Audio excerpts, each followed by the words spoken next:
Pitori Matlanyeng. This is a Tswana phrase used by people from Pretoria, which was recently renamed Tshwane to express and celebrate how mentally different people from the South African capital city are. Hello everyone, I'm your host Jonathan with episode Mzansi, and in this video we are going to explore how the movie Matwetwe tackles mental health issues. These issues are claimed to be because of the apartheid government testing their nuclear bombs next to the residential townships of Pretoria with civilians present. Pelindaba, also known as Atteridgeville, was one of the townships victimized by the bombings, and it gave birth to all types of people who have conquered and or succumbed to their mental demons. From celebrities, politicians, all the way to serial killers like Moses Sithole, aka the ABC Killer, so dubbed because he began his assault in Atteridgeville, then went to Boksburg and ended his killing spree in Cleveland. This movie tries to address some of the common mental difficulties that people can suffer from. For example, Brabili lost his cool after his wife Gugu pushed him over the edge with her hurtful, soul-piercing words.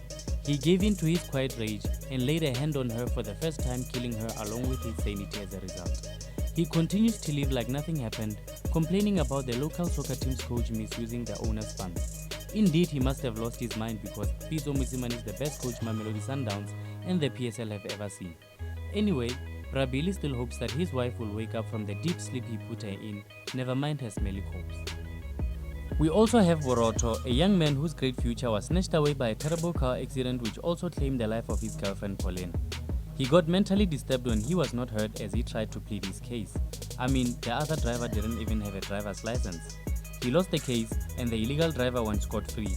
So he decided to teach others how to drive to prevent more people losing their lives to irresponsible car accidents. Well, clearly my guy is misunderstood. Then we have Lefa Brabili's neighbor. He is a recent matriculant who was admitted to Wits University to study botany. His grandfather lost his mobility to a stroke, and his grandmother cannot afford to pay for his university registration and full year fees. His deadbeat of a father keeps making the poor boy empty promises because he is afraid of facing his wife about taking care of his parentless son. So the ultimate responsibility to pay for Lefa's fees rests solely on himself. Since Lefa cannot count on anyone to pay for his fees, he and his best friend Papi plan to use their harvest to bail themselves out of poverty. While Papi doesn't necessarily need the money yet since he is the son of the rich but late taxi boss Jack Matlala. He mostly hustles out of the love for the streets and also to earn his name as his father's son. On the morning of the 31st of December 2017, Lefa goes to fetch his best friend but finds him still bathing. Papi's mother Zipporah advises he waits for him, deliberately setting him up for a porno scene. She seduces him and then she rapes him, breaking his virginity in the process. This is while Papi is still occupied in the bathroom taking his time to himself. He finally finishes bathing and off they go like nothing happened. Lefa is still haunted by what had just happened and gets mad at the chatty Papi for taking too long to prepare himself. But Papi doesn't get why Lefa is all cranky. Papi just wants to have a cognac in one hand and a beautiful girl in the other while breaking his virginity as the year ends, not knowing that his best friend was just molested by his mother. They hustle for half the day selling their harvest, but they could only make 1,200 rands. The money can only be good for the night since they plan to go to Randy Maraga's party, but it is not near enough to pay for Lefa's fees. See, Lefa's curiosity for botany comes from his love for gardening. He usually conducts experiments on his plants, and he recently played around with some vanilla essence on the wheat plants from their 3 secret nurseries that are spread around the township. The effects are so potent that their weed gets attention from the ruthless local drug dealer Nkwebe Mashinini, who had just chopped off his Nyaupe dealer Lucy Mapanga's fingers for getting high on his supply. Nkwebe is likened to his father's Manje, who murdered his mother in cold blood, a true testament that hurt people. He would like to purchase all the stock that Lefa and Papi have, but the 15,000 rands he's offering would not be enough. They can only supply him the product that is worth his money. Since Nkwebe cannot monopolize their wheat by buying it all, he resorts to planning to rob them of their harvest. But he, like us, still appreciates the brilliant brand name Matwetwe, which means wizard. With Papi desperate for female attention, he entertains Macy, one of Nkwebe's goons, exchanging numbers in hopes to hook up with her as the year ends. Well, the boy still made 1,200 rands for the day, but then Papi, being the self-proclaimed entrepreneur, he gets resourceful by thinking expansion of reach and has a contact who can introduce them to the inner city market. The contact indeed secures them a meeting with Kruger, who is already sold on Matwetwe. Kruger throws big numbers at the boys and they secure a 100,000 rands deal for 400 grams of their A-grade weed.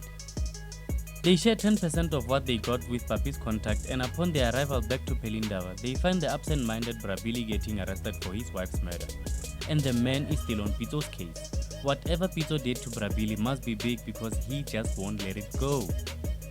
They enter Lefa's home, and when they are about to go 50-50 on the 90,000 rand, Papi gets thoughtful and suggests that he should loan Lefa his 35,000 rand so he can secure his fees since his father always disappoints him. Oh, Papi, it's okay to show affection, and also, disabled people still deserve as much respect as any other human being. Papi meets up with Macy by the shops after her call. Then he brags to her about going to hustle, not knowing what Nkwebe and gang had planned. Lefa and Papi hop on the taxi, then Nkwebe and Strutwane, another one of his goons, with good timing, pull up to find Macy restlessly waiting for them. She immediately instructs them to follow the taxi that Lefa and Papi had just hopped on. After the boys get off, Nkwebe gives Strutwane a gun and instructs him to come back with the weed. He follows the boys as they harvest from their 3 nurseries, then finally gets an opportunity to mark them. With an element of surprise, he jumps out of hiding, demanding the boys give him the suitcase full of their harvest. But Papi won't let it go. Rather, he takes it over his dead body. Lefa finally gives in to his threats and gives up the bag, avoiding to lose their lives over weed. He runs off in celebration and the boys go on a wild goose chase after him. Strutwane has a gun and a getaway car. Disappointed as they are, Papi threatens to get his father's gun, but they still have to take a long walk back home as their 31st is now a nightmare. They are not the only ones at their lowest though. One of the cars that have been missing Boroto the whole day by the road had finally hit him. The accident had revived his memories, and the boys find the community staring at him as he mourns his beloved girlfriend Pauline. They stop by a pub to get a bottle of cognac. Lefa is worried about Kruger's call and suggests they give back the money since they lost his product. Papi thinks he wants to give up on the Matoto business, then he insensitively reminds him about how irresponsible his father is. Because Papi's drunk words came out wrong, Lefa gets mad. Plus the fact that Papi keeps reminding him about losing his virginity doesn't help either, since he lost his virginity to rape at the hands of his best friend's mother. They start fighting, then the pub manager kicks them out along with their cognac. They go their separate ways. Lefa returns Kruger's call and comes clean about what happened with the product that they were supposed to deliver, and Papi goes straight home, and in the shoebox, he gets all sentimental finding their preschool graduation picture. He packs the gun, then off to Maraga's party he goes.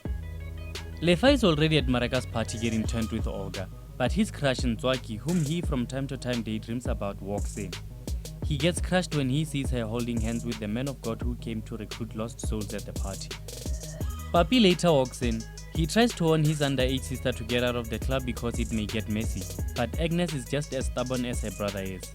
Anyway, he is still on a mission to get his weed back and no one can stop him, not even his best friend Lefa. He abandons his mission when he sees the police walk in straight to the VIP section. See, Maraga is the local kingpin. He is a gangster and drug lord, and every small-time dealer in Pelindaba works for him. He buys people things to win their favor and also because he is Marega. He and his goons panel beat those who cross him. Nkwebe and crew had come to him with the weed because he has a lot of money and can take the whole bag off their hands. But Marega did not commit his money yet, so Nkwebe and crew had to wait and party with him in his VIP section until they can discuss the funds. When Lefa called Kruger, he assured Lefa that he'll take care of the perpetrators. So he and his crew came in police uniform, impersonating the police, and collected the weed along with Strutwane, but Macy and Nkwebe got away. Fortunately, Kruger arrived before Papi could get to Nkwebe and crew, so he did not have to use his gun. Thanks to Lefa, who rose above his fears and came clean to Kruger, now their delivery is made and he can finally afford to pay for his fees. Now, Lefa has been contemplating on telling his best friend about what happened to him in the morning, but his vivid imagination halts him from opening up about such an accusation. Plus, Papi still had his father's gun on him. Knowing Papi Matala, who likes playing Chuck Norris, it was going to end in tears. Paulo Coelho said, "Telling the truth and making someone cry is better than telling a lie and making someone smile." But fortunately, Lefa read the situation well and did not tell Papi just yet. We at Episode Mzansi are left hoping that the secret would come out eventually because rapists like Zipporah deserve to rot in jail. Thanks for watching. From us at Episode Mzansi, we say Happy New Year. Don't forget to like, subscribe and ring the bell for future uploads. Rest in peace to Sibusiso Kwinana, who played the role of Lefa, a young rising star whose light was snuffed out too soon. We are Epsom Zanzi and we are out.